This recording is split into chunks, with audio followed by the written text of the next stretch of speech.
और अब बात कर लेते हैं नागरिकता संशोधन कानून की यानी सीएए की, जिसको लेकर लोकसभा चुनाव से पहले बड़ी हलचल इस रूप में नजर आ रही है कि गृह मंत्रालय की ओर से जो जानकारी सामने आई है उसके मुताबिक सीएए को लेकर नियम लोकसभा चुनाव 2024 से पहले अधिसूचित कर दिए जाएंगे। सरकार जल्दी ही सीएए के लिए नियमावली जारी करने वाली है। एक बार नियम जारी होने के बाद कानून लागू किया जा सकेगा। नागरिकता संशोधन कानून लागू होने के बाद नियमों के तहत जो लोग हैं उनको भारतीय नागरिकता दी जा सकेगी। इसके लिए रास्ता आसान हो जाएगा। सुनिए जरा गृह मंत्री ने इस बारे में क्या कहा।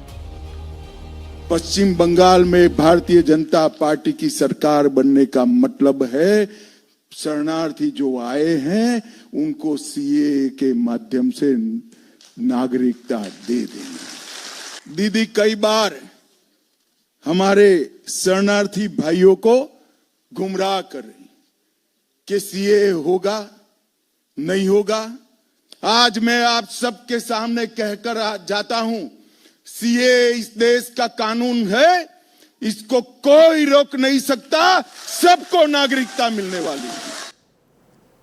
तो सीएए नागरिकता कानून बन चुका है, सिर्फ उसके लिए जो गाइडलाइंस हैं उसके जारी होने का इंतजार। और ऐसे में चुनाव से पहले वो गाइडलाइंस भी जारी हो जाएंगी, ये खबर सामने आ रही है। ऐसे में सवाल जिस पर अब चर्चा करेंगे हम आपके सामने रखते हैं, सीएए और संहिता, मतलब वो जो यूनिफॉर्म सिविल कोड की बात कही जा रही है वही सबसे बड़ी चुनावी बिसात 24 के चुनाव पर। विजय जी, आपको लगता है वही बनने वाली है? देखिए, सीएए और चुनाव की यूसीसी की जो बात आपने की, यूनिफॉर्म सिविल कोड की, दोनों अलग अलग इशू हैं। सीएए एक तो पहले 2019 में पास हो गया, पार्लियामेंट से पास हो गया, 5 साल हो गए उसके रूल्स रेगुलेशन। सीएए अटका हुआ क्यों है? एक तो सीएए का जो सरकार ने जैसे उस पूरे कानून को बताया गया है कि भाई हिंदुस्तान के लोगों से कोई उसका लेना देना नहीं है, उसका एक पॉलिटिकल परसेप्शन बनाया, क्योंकि पॉलिटिक्स हमारे यहाँ परसेप्शन से चलती है। सीएए को अपोजिशन ने एक कोशिश की कि परसेप्शन बनाया जाए कि भाई ये मुसलमान जो शरणार्थी हैं उनके खिलाफ है। ऐसा नहीं है। सीएए केवल उन लोगों के लिए है कि भारत सरकार जिन लोगों को जो नॉन मुस्लिम्स हैं, हिंदू हैं, बौद्ध हैं, सिख हैं, 3 देश हैं, 6 धर्म हैं, 6 धर्म और 3 देश पाकिस्तान, अफगानिस्तान, बांग्लादेश, वहां से जो शरणार्थी आए हैं उनकी टाइम लिमिट उन्होंने बना दी 2014 तक की। उससे पहले जो आ रहे हैं उनको बनाने नहीं बनाने को लेकर है। ये तो इसका फैक्ट है। हाँ। और यदि ये ऐसा कैसा लागू होता और उस पर कोई बात नहीं होती तो शायद ये इशू ही नहीं होता, ठीक है। लेकिन पॉलिटिक्स में परसेप्शन बहुत इंपॉर्टेंट होता है। जो दूसरी पार्टियां हैं उन्होंने कहा कि ये मसला यहाँ पर ख़त्म नहीं हो रहा, और उनकी बात में कोई ऐसा नहीं है कि वो जीरो पर कर रहे हैं, लेकिन उनका मसला है कि आपकी इच्छा केवल इनको नागरिकता देने की नहीं है, कुछ लोगों की नागरिकता रोकने की है। और इस बहाने से जब आगे बढ़ेंगे, आप रजिस्टर पर आएंगे, नेशनल पॉपुलेशन रजिस्टर पर जब आएंगे तो फिर आप मुसलमानों को या माइनॉरिटी के जो लोग हैं, जिसका असर हमने असम में देखा था कि वहाँ पर जब वो बना तो उसमें देखा कि जो तादाद आई है एनआरसी को लेकर, तो उसको रोक दिया गया। तो हिंदुस्तान में पॉलिटिक्स जो है परसेप्शन से चलती है, और परसेप्शन में भारतीय जनता पार्टी अभी तक, मैं कह रहा हूँ, ये साबित नहीं कर पाई है कि सीएए माइनॉरिटीज़ के खिलाफ नहीं है। तो इसलिए ये एक बड़ा मुद्दा लगातार चलता रहा, और इसीलिए इतनी बड़ी सरकार, इतने बड़े बहुमत की सरकार भी 5 साल तक भारतीय जनता पार्टी ये साबित नहीं कर पाई कि सीए माइनॉरिटीज के खिलाफ नहीं है। इसका उलट विपक्ष ये साबित नहीं कर पाया कि ये जो सीए है उसका देश के माइनॉरिटीज के साथ कोई लेना देना है नहीं। वो नहीं है। हाँ। मैं भी कह रहा हूँ कि नहीं है, लेकिन क्या भारतीय जनता पार्टी की सरकार इसको प्रूव कर, नहीं तो 5 साल लगाते क्यों? आपने 2019 में जिस कानून को पास कर दिया, आप असम के चुनाव आए तो आपने बैकफुट पर क्यों आए? सवाल ये है ना। तो आपको भी एक बार कन्विंस करना पड़ेगा। अपोजिशन भी कन्विंस नहीं कर पा रहा, लेकिन वो परसेप्शन पे ले गया उसको आगे तक। ठीक है। देखिए, मुझे लगता है कि संवेदनशील मुद्दा है ये, और मैं विजय जी की बात से एग्री करता हूं कि पॉलिटिक्स में परसेप्शन की भूमिका होती है। लेकिन आप ये भी समझिए कि उसी परसेप्शन को अगर हम देखें तो मोदी सरकार जो है वो ये भी साबित करना चाहती है कि हम जो कहते हैं वो करते हैं। अगर आप ये देखें कि जो भारतीय जनता पार्टी की जो घोषणा पत्र है, और खास करके 2000, हालांकि ये मुद्दा तो 1996 से ही उनके घोषणा पत्र में किसी न किसी रूप में रहा है, पर अगर आप देखें 2014 में और 2019 में, तो उन्होंने जिन जिन मुद्दों को, जो बड़े मुद्दे थे जिनको भी उठाया, उन्होंने उसको अमली जामा पहनाया है।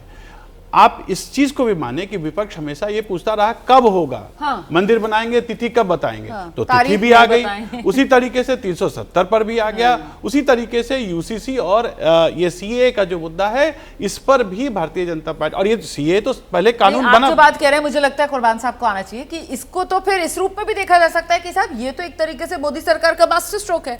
वो जो चुनाव में मोदी की गारंटी वाले नैरेटिव को लेकर बीजेपी आगे बढ़ रही है, तो ये तो उन गारंटियों में शामिल होगा ना कि जो कहा वो करके दिखा दिया चुनाव से पहले। मोदी साहब का हर कदम मास्टर स्ट्रोक होता है और उसका चुनाव से सीधे तौर पे संबंध होता है।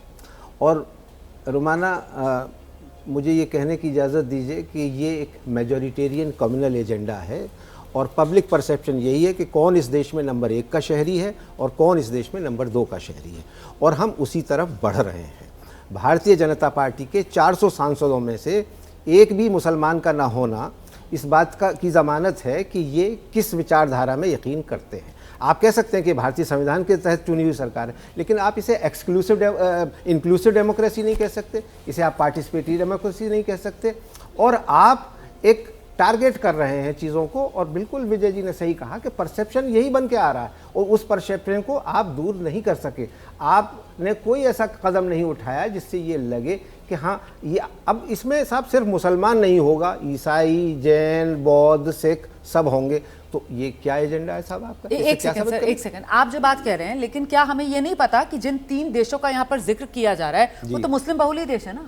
बांग्लादेश हो गया, पाकिस्तान हो गया और अफगानिस्तान हो गया। तो इसलिए वहां जिस धर्म के लोग रहते हैं उनके लिए हमारे यहाँ बात नहीं की जा रही है। और ये नजरिया हो गया देखने का, क्योंकि आज प्रधानमंत्री कहाँ है? वो लक्षद्वीप में, वो कावारत्ती में है। और लक्षद्वीप क्या है? वहां 97% मुस्लिम आबादी है, जिसके लिए प्रधानमंत्री 1150 करोड़ की योजनाओं की सौगात भी दे रहे हैं। विजय जी, नहीं, बात परसेप्शन की हो रही है, ये नहीं कह रहे कि सरकार खिलाफ है भाई। इस बात को कन्विंस करना एक, और हमेशा इस बात को ध्यान रखिए कि लोकतंत्र भले ही मेजॉरिटी से चलता हो, लेकिन उसमें जब तक आप माइनॉरिटी को इंक्लूड नहीं करेंगे, उनके कॉन्फिडेंस को इंक्लूड नहीं करेंगे, तब तक उसका मतलब नहीं होता। जो कुर्बान साहब ने कही वो बात ठीक है कि 350 MP चुने तो सब उसी तरीके से गए, लेकिन उसमें एक और बात है कि क्या वो सारे लोग बिना मुसलमानों के वोट के चुने गए? हाँ। क्या उसमें किसी मुसलमान ने वोट नहीं दिया उनको? सही बात। तो इसलिए उसको भी देखना चाहिए। और पॉलिटिक्स जो है हमारे यहाँ पर, उनको भारतीय जनता पार्टी को जीतना है और उनको समझ में आ रहा है कि वहाँ पर वो उनका माइनॉरिटी कैंडिडेट नहीं। अभी आपने पिछले दिनों भी देखा है उत्तर प्रदेश के चुनाव में भी, वहाँ पर जहाँ भी उन्होंने टिकट दिया वो उनका कैंडिडेट नहीं जीता है। लेकिन दूसरी तरफ मैं बार बार बात करता हूँ, मुसलमानों के फायदे सरकार में मुस्लिम मंत्री भी बना है। मुस्लिम मंत्री नहीं, लेकिन मैं दूसरी बात कहता हूँ कि केंद्र की जितनी योजनाएं हैं उसमें माइनॉरिटी, खासतौर से उज्ज्वला योजना, मुद्रा योजना, लाभार्थी जो है उसमें मुसलमानों की आबादी से ज्यादा नहीं, आबादी से ज्यादा हकदार वो है, उनको लाभ उसका मिला है। तो दोनों बातों को देखना चाहिए, लेकिन आप कैसे परसेप्शन बिल्ड कर रहे हैं वो वाली बात। एक सेकंड बस लेना चाह रहा हूँ। देखिए, मेरे ख्याल से ये समय अब आ गया है जब इस चीज को हम समझें कि एम्पावरमेंट और तुष्टीकरण में अंतर होता है। मोदी सरकार में मुझे लगता है एक सकारात्मक प्रयत्न करते हुए एम्पावरमेंट, सशक्तिकरण की कोशिश की गई, और सशक्तिकरण बिना भागीदारी की नहीं होती है। लेकिन कन्विंस करने की बात है प्रोफेसर साहब। जी, कन्विंस करने की बात है। देखिए, कन्विंस करने की बात सिर्फ इतनी ही है कि आप देखिए देश के सबसे सर्वोच्च पद पर क्या उस समुदाय से या उस धर्म से लोग नहीं आए हैं? और अब जब राष्ट्रपति कलाम बने तो किस समय बने और क्यों बने? तो मेरा ये कहने का मतलब है कि अगर हम सेलेक्टिवली किसी एक चीज को उदाहरण ले लें और उसके बाद अभी भी सर क्या राज्यपाल नहीं है? राज्यपाल भी बिल्कुल प्रदेशों के अंदर मुस्लिम समुदाय से आने वाले और लोग, ये तो नजरिया हो सकता है ना देखने का, अलग-अलग नजरियों से देखे जा सकते हैं। वोटिंग परसेंटेज आप देखिए, वोटिंग परसेंटेज कितना बढ़ता चला जा रहा है। अब वो लोग वोट दे रहे हैं, अब आप ये कहिए कि डेमोक्रेसी ही गलत है, तो मेरे सवाल तो फिर आप किसी चीज पर भी उठा सकते हैं।